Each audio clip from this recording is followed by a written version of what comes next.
Hello everyone, আসসালামু আলাইকুম। নিশ্চয়ই সবাই ভালো আছেন, সুস্থ আছেন। বাসায় গেস্ট আসছে, হঠাৎ করে গেস্ট আসলে আমার কিন্তু খুবই ভালো লাগে গাইজ, বিশ্বাস করেন।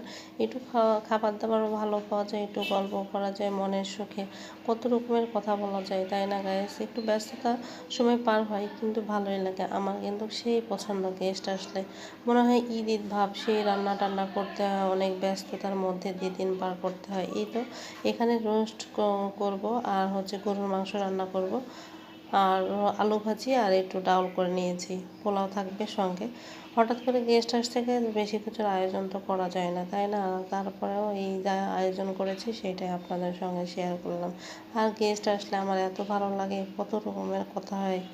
গেস্ট নাকি আল্লাহর দেওয়া অনেক বড় একটা নিয়ামত। যখন গেস্ট বাসায় আসে তখন আমার মনটা এত ভালো হয়ে যায়, এত ভালো লাগে, তখন মনে হয় আল্লাহর রহমত আসছে। কারণ এগুলো হচ্ছে রহমতের একটা অংশ গাইজ, বিশ্বাস করেন। কিন্তু অনেকে অনেক কিছু ভেবে থাকে, কারণ ধরেন মুড অফ হয়ে আছে, একটু কথা কম বলা হয়, তখনই মনে করবে আহারে গেস্ট আসলে মনে হয় মন খারাপ করেছে, কথা বলতে চাচ্ছে না, কথা হচ্ছে না। কিন্তু হাজার ব্যস্ততার মধ্যে সারাদিন এত ক্লান্ত ভাবে মানে দিনটা পার হয়, অফিস টফিস নিয়ে এত ব্যস্ত থাকি, বাসায় আসলে এত আর কথা বলারও এনার্জি থাকে না। কিন্তু দেখবেন যারা একটু বেশি কথা বলে, তারা যদি একটু কম কথা বলে, তখনই মনে হয় নিশ্চয়ই এর মধ্যে কোনো একটা কিছু হয়েছে। আর পরের বাড়ি বলেই তো কথা গাইজ, বুঝতেই পারেন।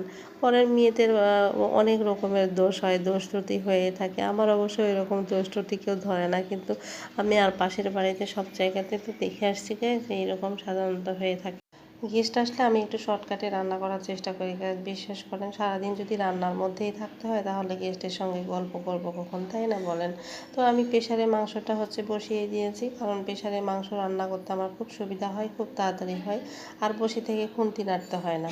যত শর্টকাটে পারা যায় তত শর্টকাটে আমি রান্না করার চেষ্টা করি।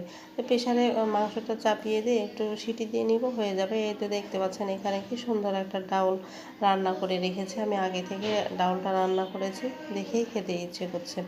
এটা আমার রান্না বান্না সব শেষ, এখন টেবিলে দিয়ে দিয়েছি। গেস্টে খাবে আর একটু গল্প করবে, সবাই মিলে আমরা একসঙ্গে গল্প করব আর আড্ডা দিব। এখানেই অনেক মজা হবে। গল্প তো এভাবে সাধারণত করা হয় না, খাবার টেবিলেই করা হয়। তারপরে খাওয়া দাওয়া শেষ হয়ে গেলে গেস্টের চলে যাওয়ার পালা। তারা তো চলে যাবে, তাদেরকে আর ধরে রাখতে পারবো না গাইস। এই জন্যে খাবার টেবিলেই সব খাবার দিয়ে তারপরে আমরা বসে থেকে থেকে অনেক গল্প করি, অনেক রকমের হাসাহাসি হয়, অনেক কথা হয়, অনেক গল্প হয়, অনেক মজা হয়, অনেক ভালো লাগে। সবাই ভালো থাকবেন, সুস্থ থাকবেন, আমার জন্য বেশি বেশি দোয়া করবেন।